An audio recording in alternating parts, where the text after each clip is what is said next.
Hello, students. Good morning.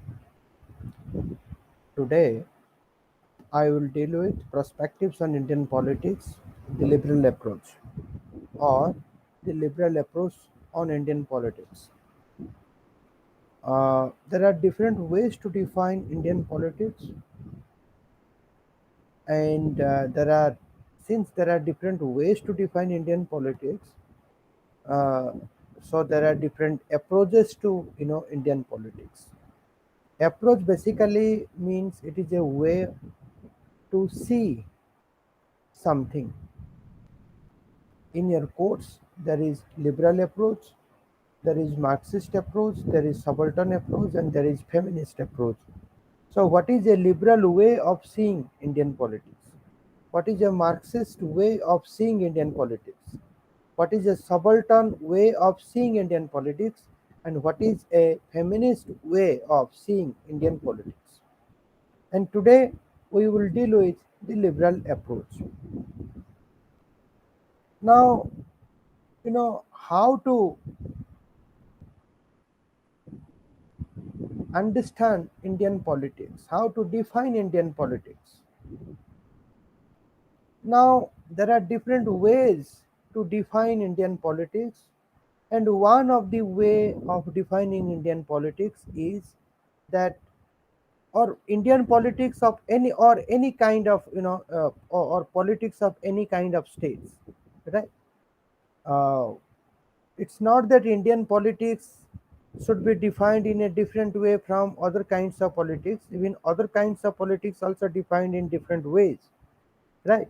So, let me make it very general and universal in that sense, that how to understand politics, right? How to understand politics, different ways of understanding politics. And one way of understanding politics is that politics is all about relationship. It is the relationship among whom, between whom. Now it is the relationship among people with themselves. It is the relation between people with people. It is the relationship between people and the state. It is the relationship between the people and non-state. So basically, politics means, or politics involves, a relationship among people with themselves, state and non-state group and organization, right? And when we say relationship, what happens in a relationship? Relationship is also not stable. There are so many, uh, you know, direction in the relationship. One can say that cephalocaudal direction in the relationship. In relationship you can find competition, in a relationship you can find conflict, in a relationship you can find cooperation. Hence, uh, you know one has to manage this competition, conflict and cooperation. Hence, politics, since politics deals with relationship, politics has to manage the competition, conflict and cooperation among people. There are competition among people, there are conflict among people, there are cooperation among people, and there are also a kind of competition, conflict and cooperation uh, of people with different organization, state or non-state organization. And politics also manages the response of the state and the institution to different section of the society. So it is not that politics manages things from individual side. Politics is also, politics also manages things from the state side, from the institution side, right? So this is one kind of understanding the state, or one understanding the politics. Here I am, you know, it will be incorrect to say that politics is the state. Subsequently, we will come to know that. But initially, liberals, those who had applied liberal approach to understand, politics or Indian politics, they don't. They don't prefer to use state instead of politics, right? So In this sense, politics is all about a relationship, managing relationship. Right? There are so many stakeholders, and politics is all about maintaining and managing the relationship between or among the stakeholders. As I have said, that politics can be viewed in or explained in different ways, and one of the these ways are known as the approaches or perspective. Right? So there are so many I have mentioned in the beginning. There are four perspective in your course. So liberal perspective, right? So today the focus is to understand the liberal perspective on these relationship between the stakeholders, right? I mean, in liberal perspective, how competition, cooperations are managed among people with themselves, uh, between people and the state, between people and the non-state, how state has respond or institution has respond to different section of the society, right? So in liberal perspective, politics is viewed in terms of political structure and political process, right? So in the very beginning, how to understand the liberal perspective. Now liberal perspective believes that there is a political structure known as institution, there is a functional structure that is known as the process. So every political system, right, every political system requires both things.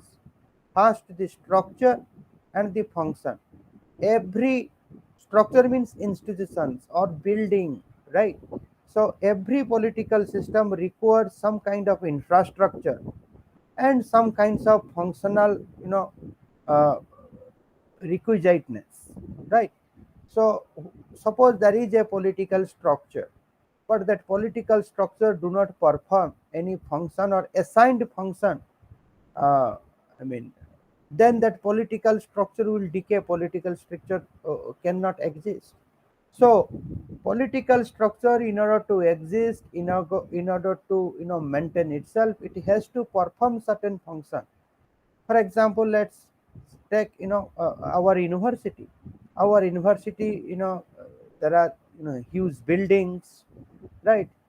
Lots of monies are spent for the infrastructure, but university is meant for teaching and research, right? So if appropriate teaching and research, if university cannot provide, then ultimately this structure cannot help the university to maintain itself. One day or other, that university will vanish, because that university is not functioning.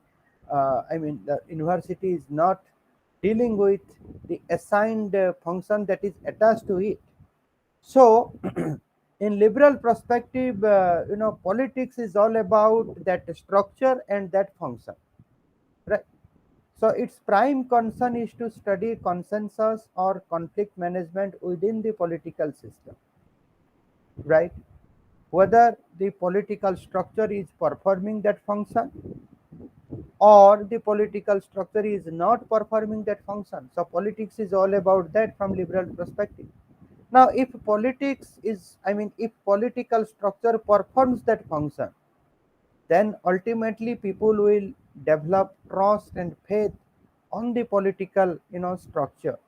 So there will be consensus.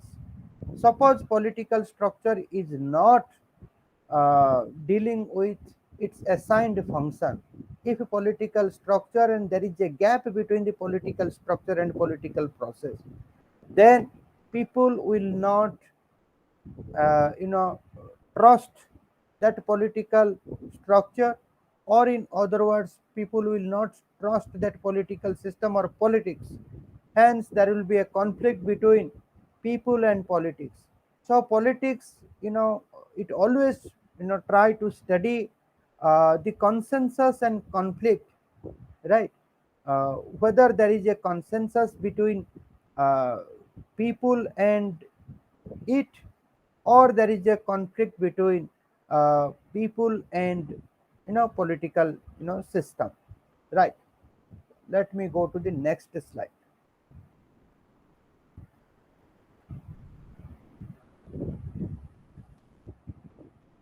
So uh, liberal perspective to Indian politics is a variant of structural functional approach.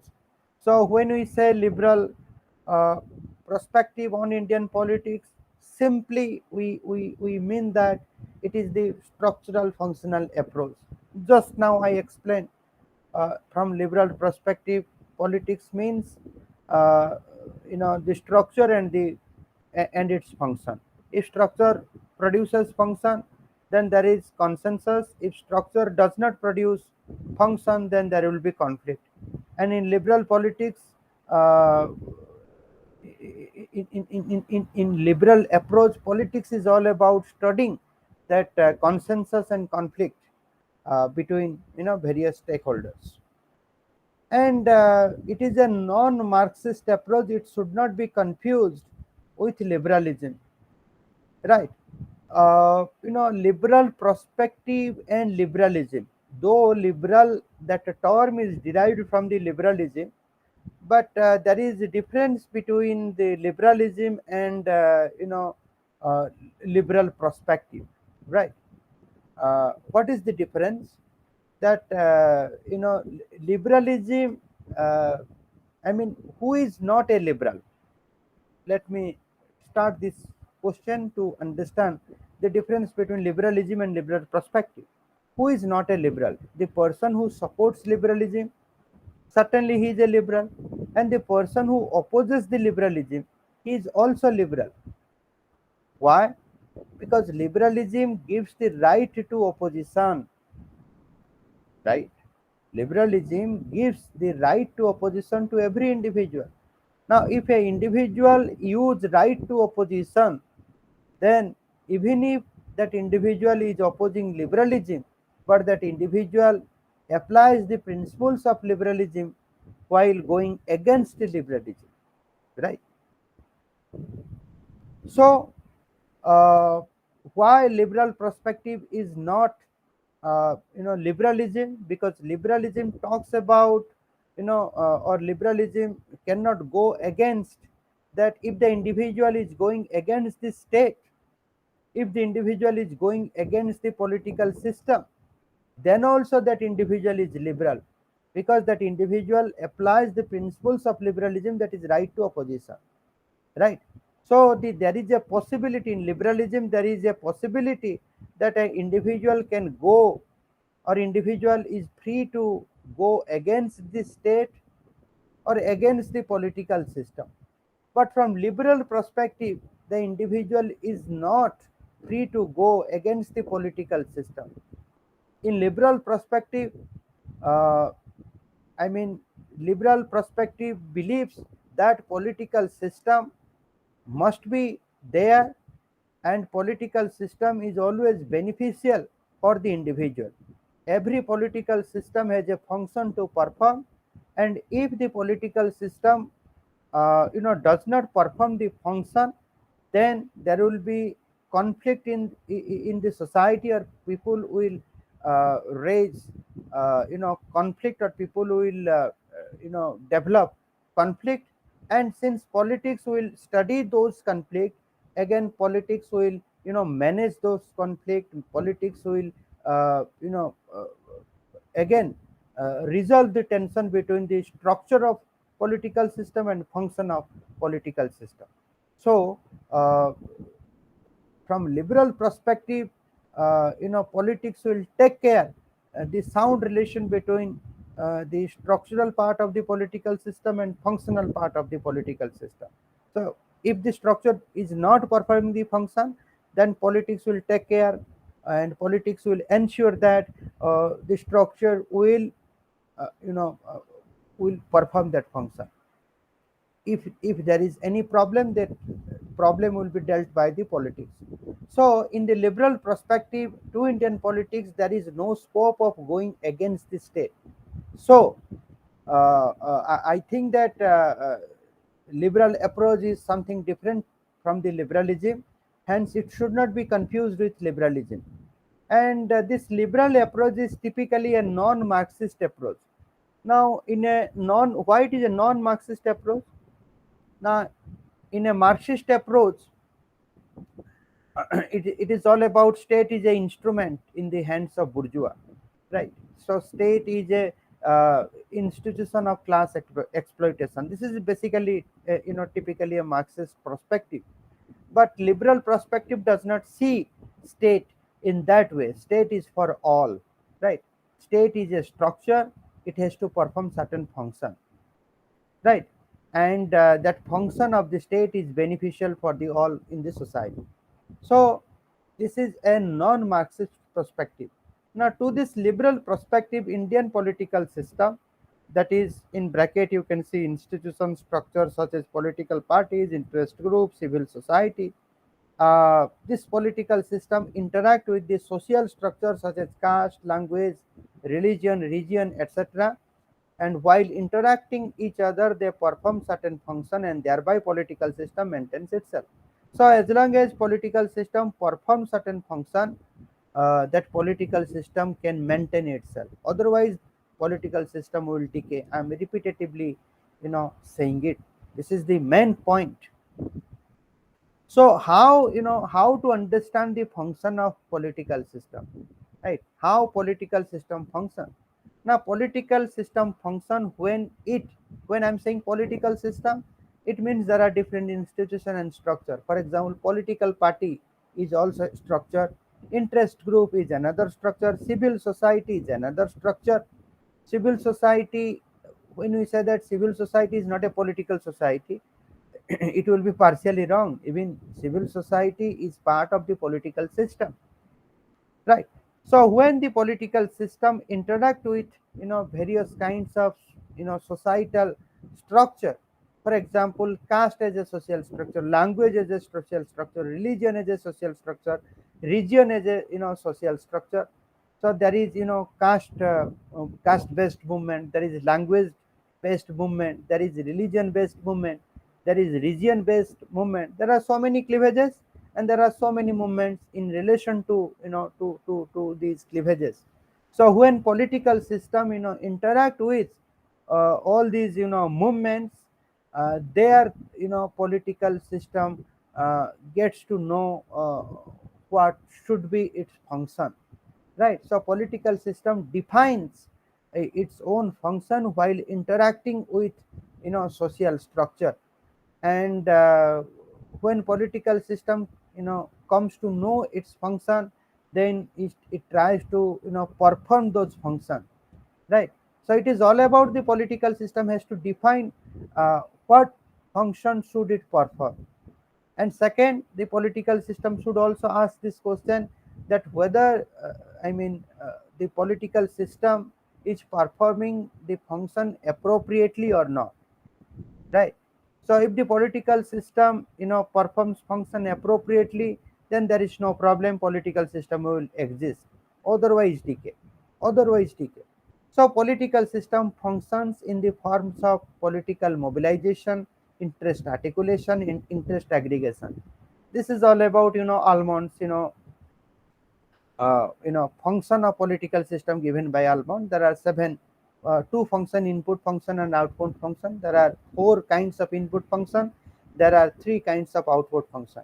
So political system performs this input function. So when political system performs the input function, political system is behind the screen. And when the political system performs the output function, then political system is on the screen. So in Almond's classification, in Almond's uh, function of political system, you can find political mobilization, interest articulation, interest aggregation. Uh, the the fourth one I'm just forgetting. But in output function, it is rule making, rule adjudicating, and rule implementing, right? So this is the function of the political system. So when political system interact with the social structure, Then the political system has to perform the function of political mobilization. The political system has to perform the function of interest articulation. The political system has to function the function of interest aggregation, the function of rule making, the function of rule implementing, the function of rule adjudicating. So these are basically the function of political system. Uh, the more effective political system maintains or performs this function, then political system uh, gets its strength. Political system gets its strength when political system performs these function. And these functions of political system ultimately leads towards the politicization of people and hence towards the democratization. So when political system performs all these seven kinds of function, uh, you can find, I mean, in a society or in a political system where all these seven functions are effectively done by the political system, you can find in those system or society, you can find people are politicized. There are civic culture in those political system. So the function of political system is related with the politicization of the people, hence towards democratization. So the more politicization of people, it is the more democratization.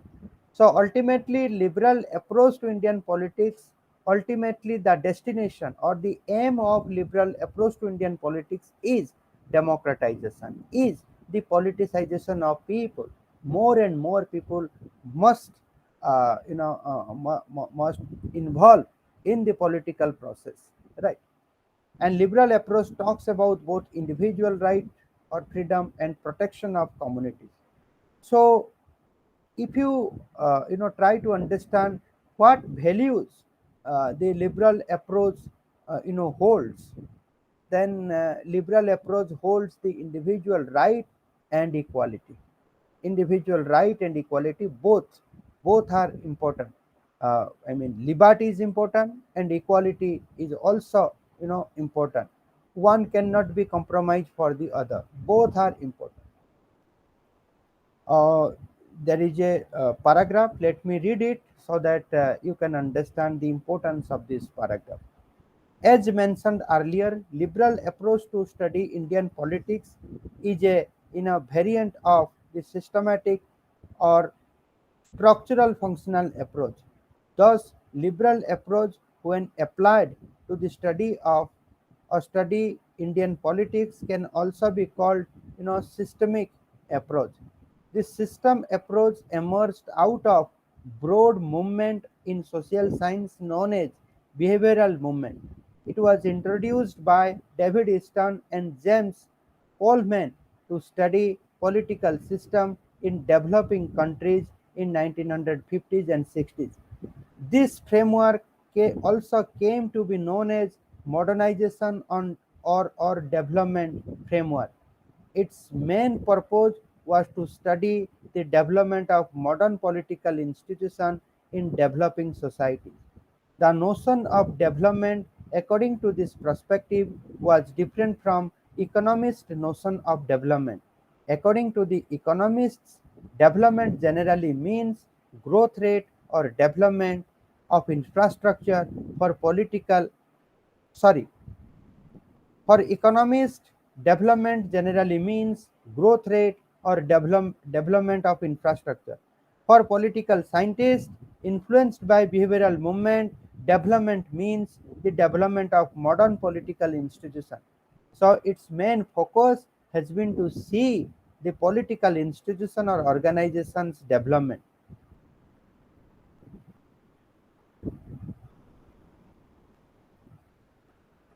maintain themselves by reaching a consensus within the factions of organization. So what it means, this paragraph says that uh, liberal approach to Indian politics is all about understanding the structural, functional approach, right? And this structural functional approach, it is emerged from the behavioral movement, and that behavioral movement was introduced by David Easton and Coleman. And the whole purpose, I mean, why this uh, you know structural functional approach was emerged, why David Easton brought this structural functional approach. Now it was, I mean, why, I mean, David Easton introduced this structural functional approach in order to study the political system of developing societies, right? Developing society. So this structural functional approach, in other words, it is also known as the modernization or development framework. So the structural functional approach, it is also known as the modernization framework or the development framework, right? And then in the last part of this paragraph talks that there is different understanding of development.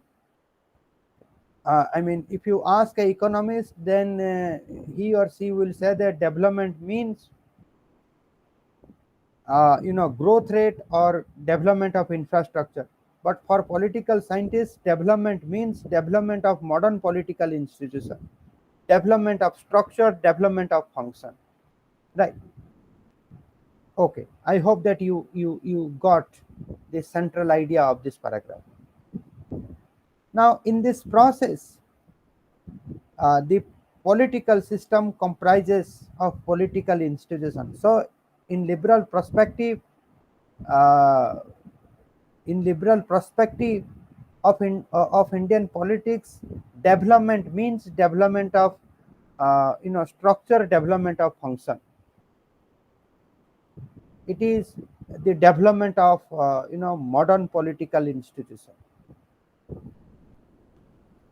Now, in this process, in this approach, the political system comprises of political institutions, structures, and processes, and these three attributes keeps interacting, conflicting, adjusting with each other, balancing and counterbalancing to themselves.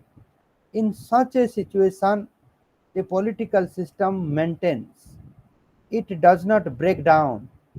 During the initial period of independence, many political scientists have followed this approach to study Indian politics.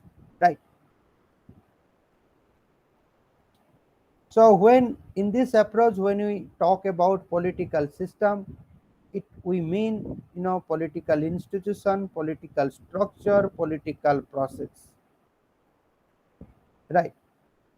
So far, I was saying that political institution and political structure are the same thing.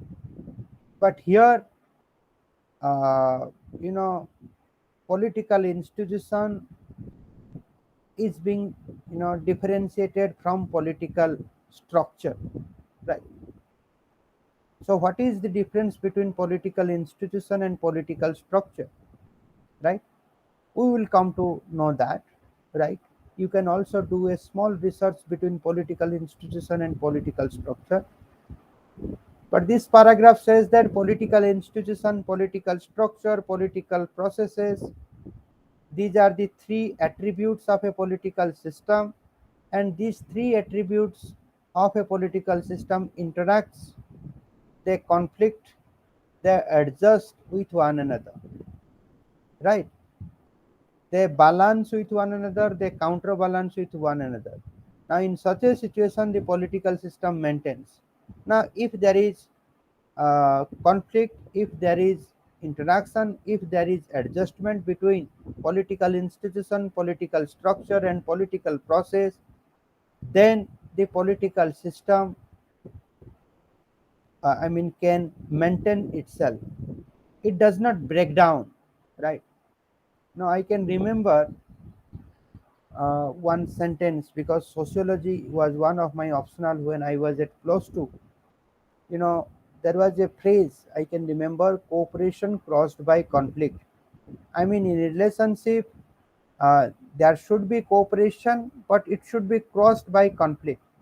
That cooperation or that relationship will work or will continue if there are small conflict, right? It is the small conflict that does not allow the relationship or allows the cooperation breaking down. So if there is no conflict in a relationship, if there is no tension, if there is no adjustment in the relationship, then uh, it may break down, right? So but if there is a small conflict, then it will not break down. So like that, if there is conflict, adjustment, there is interaction between these three attributes of political system, then ultimately the political system will not break down. Now during the initial period, I mean, that small conflict, people who use liberal approach, for them it is essential that small conflict, a small adjustment, it is required for the sustenance of the political system. Now during the initial period of independence, many political scientists have followed this approach to study Indian politics. For example, Rajni Kothari politics in India is one of the most important example to study politics at Indian level. I mean, the book written by Politics in India by Rajni Kothari, it is an important example to study politics at India level.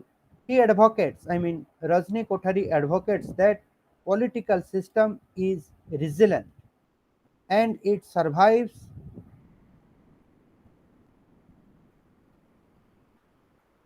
I'm repeating. He advocates that political system is resilient and it survives. And his book was mainly followed structural functional approach. Using this approach, Rajni Kothari categorized Congress Party of 1950s and 60s as Congress system, and 1950s and 60s was called as an era of Congress dominance. C.B.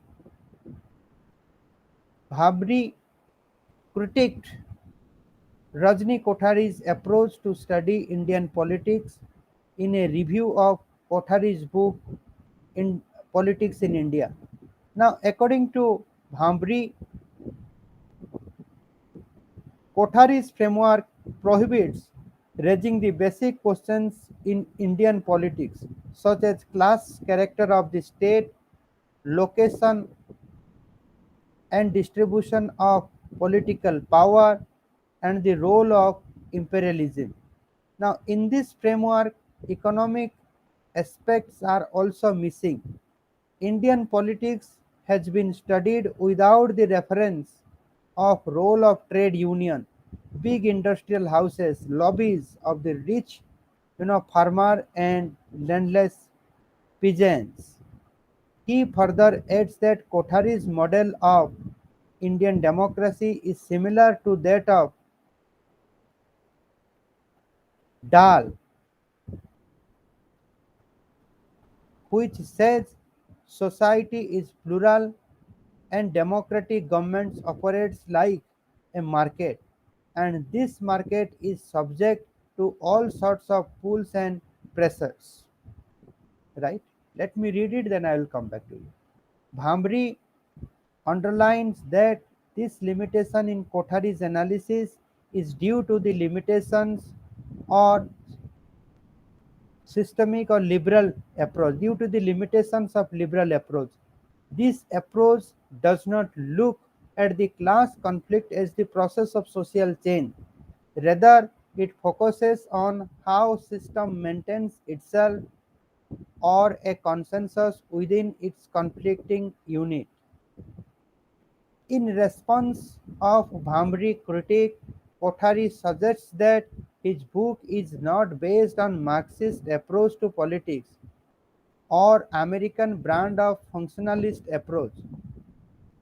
He has used Indian model which is different from both Marxist and capitalist. He also emphasized that there are two styles of theoretical analysis, polar and pluralistic, and he has used pluralistic analysis to study the state politics. Wonderful, wonderful, wonderful paragraph. I want all my readers or students to, go through these two paragraphs, and one can understand the conversation between Rajni Kothari and CB, Bhamri. Now, Rajni Kothari, the work of Rajni Kothari, Politics in India, and that was critiqued by, CB Bhamri. Now, Kothari is applied, he advocates that political system he advocates that the political system is resilient and it survives. Oh, okay. Let me take 1 minute break, then I'm coming back.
Welcome back.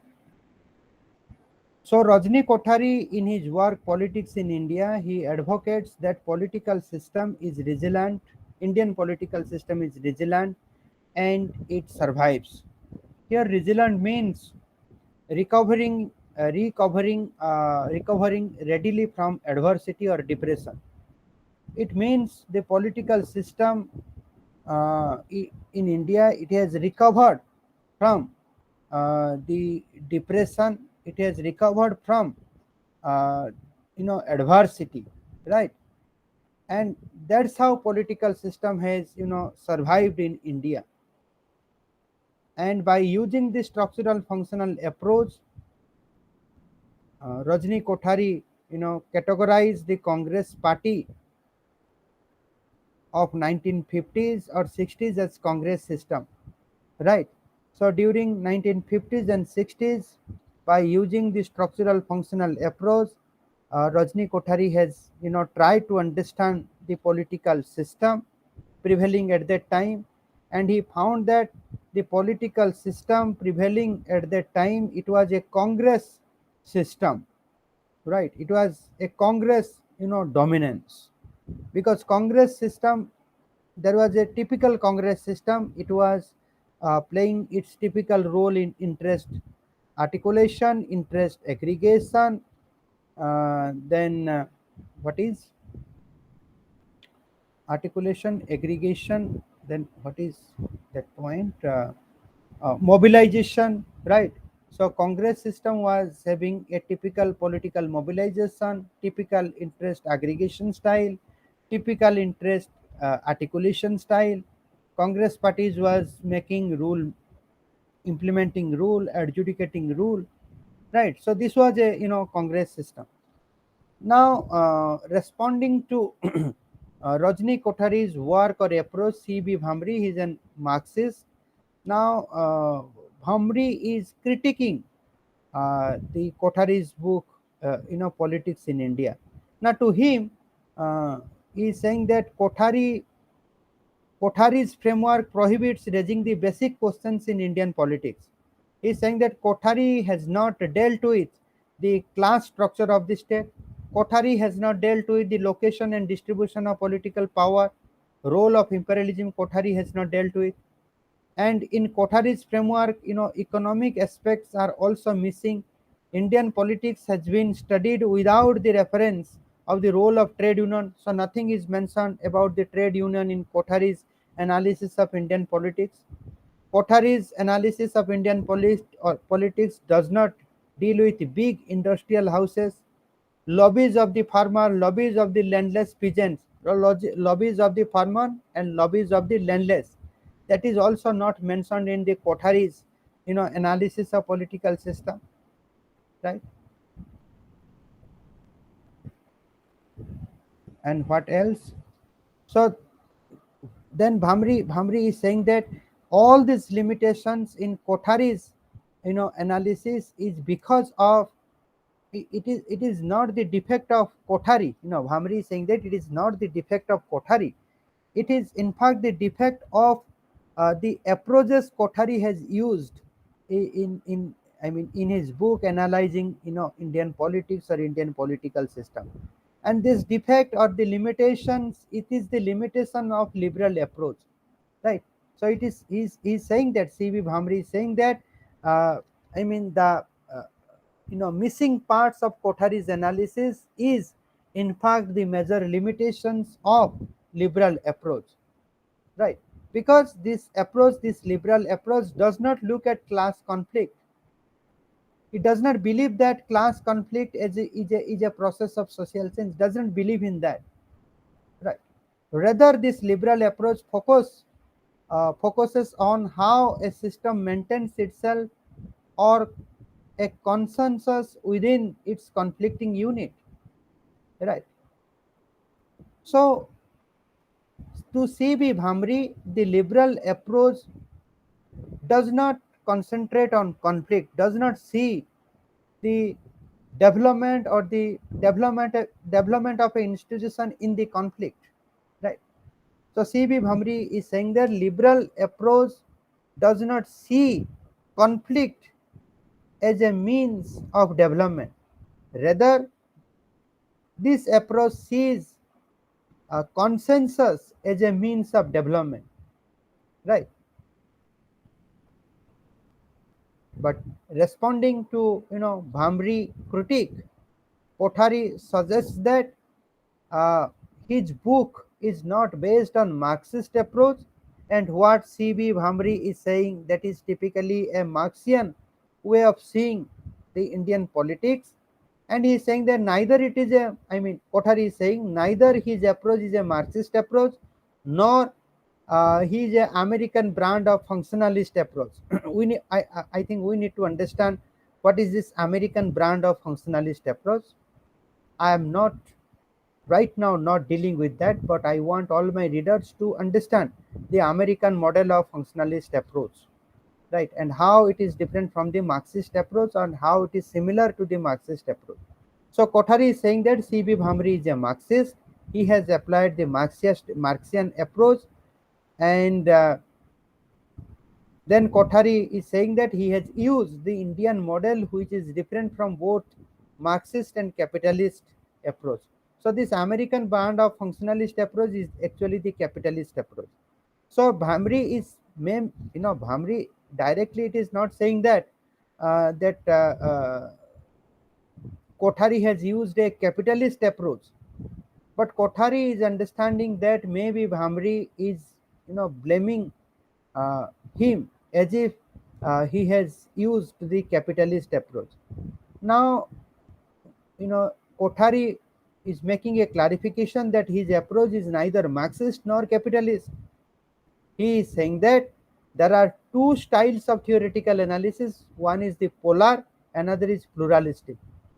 Polar Polar means there is a pole that controls everything. Pluralistic means there is no central pole, right? In a pluralistic perspective, power is everywhere. In a polar perspective, power is at one point. So in the Marxist uh, perspective, uh, I mean both Marxist perspective and capitalist perspective, both are based on polar, uh, i mean both believes in the polar analysis, but Kothari has used pluralistic analysis. Kothari is he has not used the polar analysis. Polar analysis basically means analysis from one aspect or one point. For example, the Marxian approach believes in polar analysis. It means Marxian approach sees things from the proletariat perspective, right? So power is at the proletariat perspective, and capitalist approach. Uh, capitalist approach believes again in the polar analysis, because capitalism sees everything from the bourgeois perspective, right? But Kothari is saying that his approach is neither pro-capitalist or anti-capitalist, right? So that's why that's how Kothari has justified himself that he has used the pluralistic analysis to study state politics. Hence he is neither a Marxist nor a capitalist. It's a very interesting conversation between Kothari and CB Bhamri. I hope students must take this paragraph seriously, because this paragraph speaks the nature of Indian politics, how there is a tussle between liberal approach and Marxian approach. Now, this liberal approach to Indian politics has undergone transformation after 1970s. It has started using the state instead of political system, as state is not an agent of class and group. Rather, it functions independently of and in the interest of all groups and classes. Hence, this approach is known as statist approach, right? So during 50s and 60s, liberal approach to Indian politics, people who were using this approach, they were not using the state instead of political system. They were intentionally using the term political system, not the state. Why? Because at that time, the Marxian perspective, the influence of Marxian perspective was heavier, and people using the liberal approach, they were also doubtful if they will use, or they were thinking that using state instead of political system, it will unnecessarily problematize their approach. So maybe that's why they were using political system, not the state, because at that time it was perceived, or intellectuals were perceiving, as if state is a agent of the class. But you know after 1970s, right, there was a growing realization that political system or the state is not an agent of class or group. Rather, political system or state, it functions independently of and in interest of all groups and classes. So that's why you know uh, people using liberal approach to Indian politics, they started using state on behalf of political system, or instead of using political system, they started using the state. So that's why this approach after 1970s, it came to be known as the statist approach. And liberal approach views the role of civil society organization in relation to democratic rights of the individual. So liberal approach believes in civil society, because civil society has a role to play in connection to democratic rights of the individual. So liberal approach is not against the civil society, it is for the civil society. Why?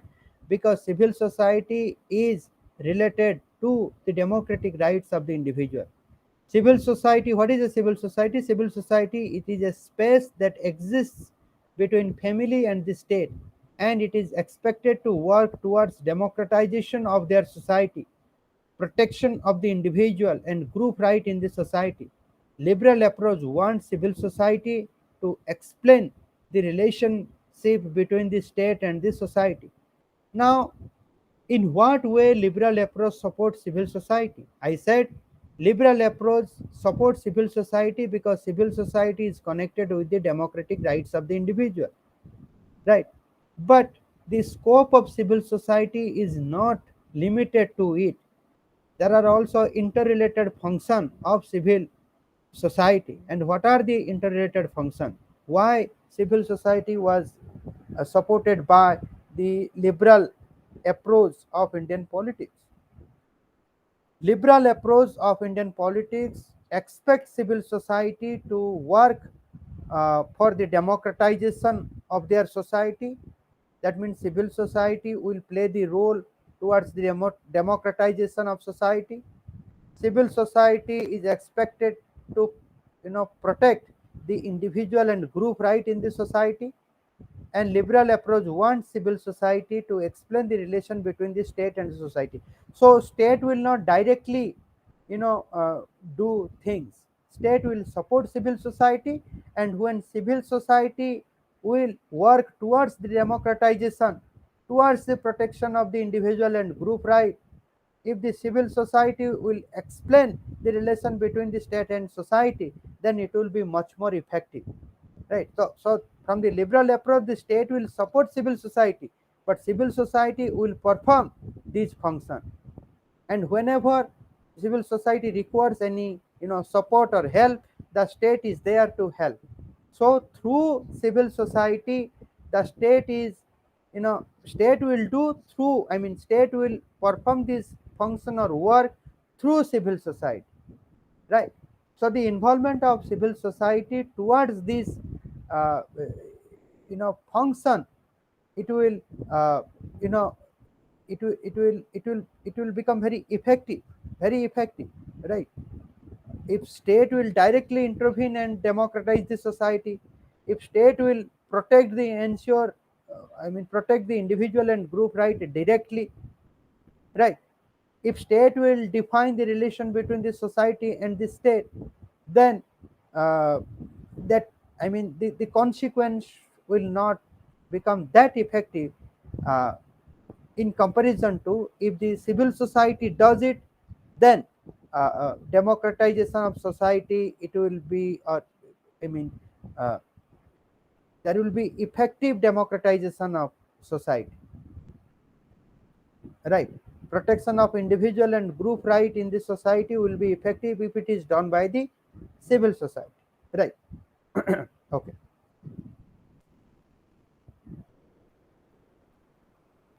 then let me read this paragraph.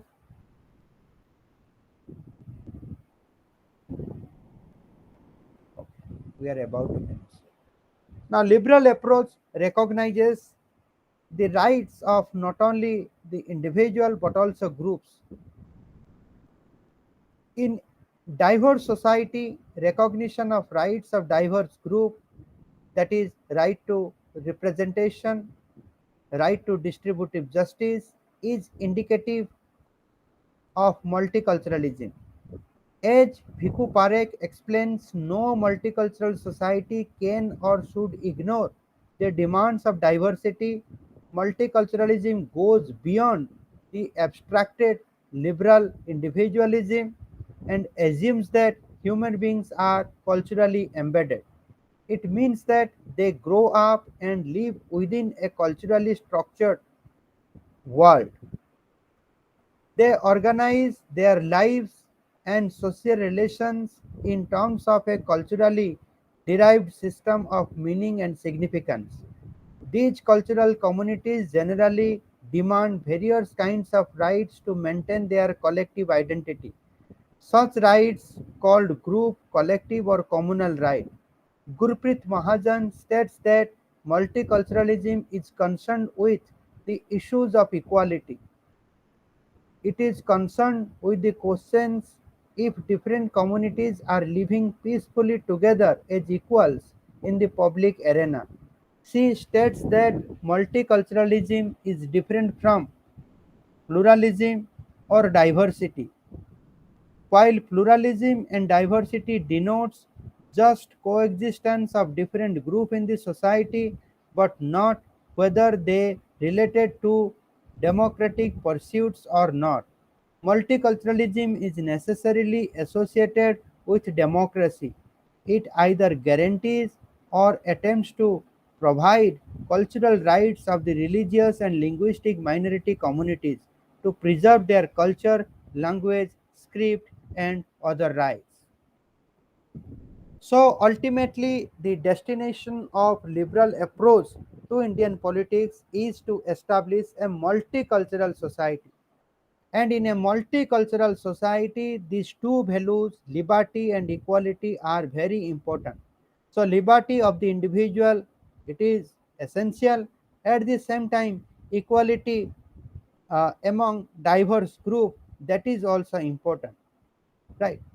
So the end result of liberal approach is to establish a multicultural society, right? And here in this paragraph, you can find the nature of multicultural society, the justification of multicultural society by Bhikkhu Parekh and Gurpit Mahajan, right? I can explain it to you what is the difference, I mean, between Parekh and Gurpit Mahajan. But I want all my readers to read and to understand the difference between Bhikkhu Parekh and Gurpit Mahajan. I mean, uh, why they are saying what they are saying on multiculturalism. I want my readers, my students, to understand it and come back to me if they face any confusion. Things are very clear, language are very lucid, one can easily understand. I'm intentionally not saying it. Now, you know I think we have already dealt with the liberal approach to Indian politics, right? Now let's sum up. Now politics in India, or the state politics in India, has been broadly studied into two framework, Marxist and non-Marxist, right? This non-Marxist is mainly liberal and institutional. The liberal approach, about which uh,